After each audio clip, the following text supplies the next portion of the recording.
क्या आप जानते हैं कि भारतीय सिनेमा की मदर इंडिया की जिंदगी का सबसे बड़ा सच किसी फिल्मी कहानी से कहीं ज्यादा दर्दनाक था? क्या वो वाकई राज कपूर की बेपनाह मोहब्बत की कैदी थीं? क्यों उन्होंने अपने करियर के सबसे ऊंचे शिखर पर अचानक सब कुछ छोड़ दिया? और मौत के उस आखिरी सफर में ऐसा क्या हुआ था जिसने पूरे दत्त परिवार को अंदर से तोड़कर रख दिया? जब न्यूयॉर्क के एक अस्पताल में वो कोमा में थी तो डॉक्टरों ने सुनील दत्त से कहा था कि अब उम्मीद छोड़ दीजिए, लाइफ सपोर्ट हटा लेते हैं।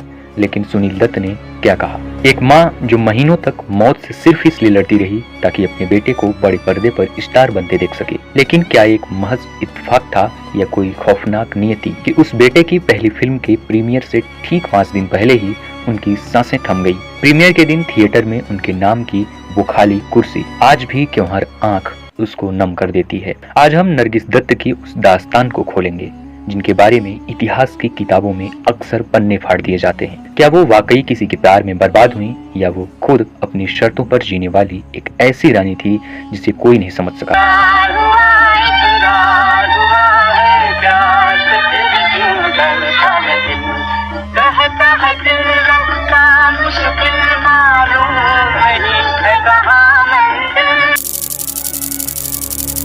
इस अनसुनी और बेहद भावुक कहानी की गहराई में उतरने के लिए अभी सब्सक्राइब कर लीजिए और बेल आइकन दबाना ना भूलें ताकि इसी प्रकार की वीडियोस के लेटेस्ट अपडेट आपको सबसे पहले मिलते रहें। कहानी शुरू होती है फातिमा रशीद के रूप में।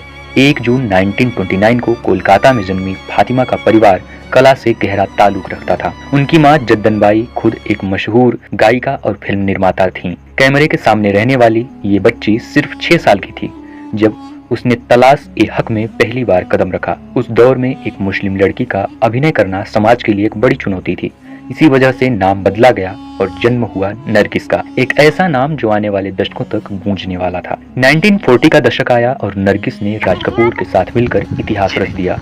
बरसात, आवारा, श्री ये फिल्में नहीं बल्कि एक दौर थी। लोगों को लगता था कि इनकी केमिस्ट्री सिर्फ पर्दे तक है, लेकिन हकीकत में दोनों की मोहब्बत परवान चढ़ रही थी। लेकिन क्या आप जानते हैं कि राज कपूर पहले से ही शादीशुदा थे?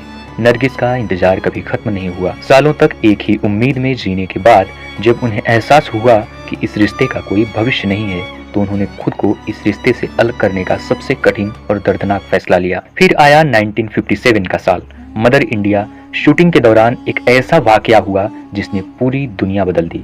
सेट पर लगी भयंकर आग के बीच जब नरगिस गिर गईं, तो अपनी जान की परवाह किए बिना सुनील दत्त ने उन्हें सुरक्षित बाहर निकाला था। इस हादसे में सुनील दत्त काफी जल भी गए थे। वो पल सिर्फ एक रियल लाइफ हीरो की एंट्री नहीं थी बल्कि नरगिस की जिंदगी में एक सच्चे जीवन साथी की दस्तक भी थी। उन्होंने अपना करियर पीक पर छोड़ दिया जो उस समय किसी भी अभिनेत्री के लिए बहुत बड़ा साहसिक कदम था।